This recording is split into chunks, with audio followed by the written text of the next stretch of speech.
Hello friend, কেমন আছো তোমরা সবাই? আশা করি ভালোই আছো। আজকে একটা নতুন ভিডিও নিয়ে চলে এলাম। আশা করি ভিডিওটা ভালোই লাগবে। আজকে আমরা এসেছিলাম ক্যান্টিনে জিনিসপত্র নেওয়া হয়ে গেছে, এখন বাইরে দাঁড়িয়ে আছি। আজকে ক্যান্টিনে আসতে একটু লেটই হয়ে গেছিলো, তাই রাত হয়ে গেছে। আর এখন প্রায় 7:30 মতো বাজে। এখন থেকেই শুরু করলাম আজকের ব্লগটা, কারণ সারাদিন অনেক ব্যস্ত থাকি, তার জন্য সকাল থেকে স্টার্ট করতে পারি না। আর এদিকে দিনটা যখন ফুরিয়ে যায় তখন মনে হয় যা ভিডিওই তো করা হলো না। আর এখানে দেখো যে জিনিসগুলো ক্যান্টিন থেকে নিয়েছি সেগুলো এখন আমার হাজবেন্ড গাড়িতে রেখে দিচ্ছে। আমরা যখন ক্যান্টিনে আসি তখন 1 মাসের বাজার একবারেই করে নিই, তার জন্য দেখো অনেক জিনিসই হয়ে গেছে। আর গাড়ির মধ্যে যে বক্সটা আছে, এই বক্সের মধ্যে আছে মাইক্রো ওভেন, যেটা আজকেই নেওয়া হলো।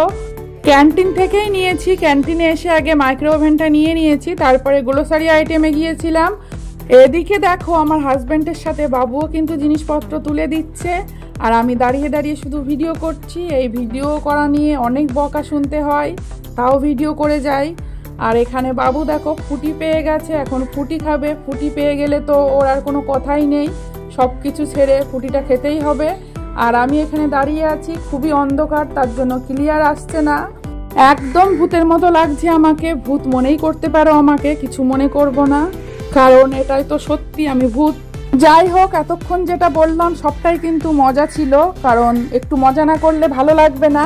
আর এদিকে দেখো আমরা কিন্তু বাড়িতে চলে এসেছি, আর আসার সময় আমার হাজবেন্ড চিকেন নিয়ে এসেছে। আমি বেশিরভাগ দিনই রাতে রান্না করি, কারণ হাজবেন্ড রাতে বাড়ি আসে, আর দুপুরবেলা তো আমি আর বাবু একা খাই, সেরকম কিছু রান্না বান্না করি না। আর রাতে যখন হাজবেন্ড বাড়ি আসে তখন ফ্রেশ মাছ মাংস এগুলো নিয়ে আসে, তার জন্য বেশিরভাগ দিন রাতেই রান্না করতে হয় আমাকে। এদিকে গোটা মুরগি কিনে নিয়ে এসেছে হাজবেন্ড। সলিড মাংসগুলো তো খেতে ভালো লাগে না ঝোল, তার জন্য সলিডগুলো আমি আলাদা করে রাখছি। চিলি চিকেন নাই পকোড়া যে কোনো একটা করে খেয়ে নেব। আর মাংস যেগুলো হাড় আছে সেগুলো আজকে রান্না করব, ঝোল করব। এখানে আমার সলিড মাংসগুলো কিন্তু আলাদা করা হয়ে গেছে, আর হাড্ডিগুলো এখানে নিয়েছি। অনেক বড় মুরগি কিনে আনে যখন আনে, কারণ আমি সলিডগুলো সবসময় আলাদা করে রেখে দিই। বাবু আমাদের চিলি চিকেন খেতে খুবই ভালোবাসে, বাবুর জন্য বিশেষ করে রেখে দিই। আর এখানে দেখো মশলা কষানো হয়ে গেছে। আর মাংসটা আমি কিন্তু সবসময় ভেজে রান্না করি, আলাদা করে ভেজে তুলে নেই তেলে, আর মশলাটা কষিয়ে তার ভেতরে মাংসটা দিয়ে দিই, সাথে আলুও ভেজে তুলে রেখে দিই। আর মশলাটা কিন্তু অনেক ভালো করে কষিয়ে নিচ্ছি। যতটা ভালো করে মশলাটা কষানো হবে ততটাই ভালো লাগবে মাংসটা খেতে। আর পাকস্থলী মেটে যেগুলো ছিল সেগুলো কিন্তু কষানোর মধ্যে দিয়ে দিয়েছি আগেই, সেগুলো ভাজিনি আগে।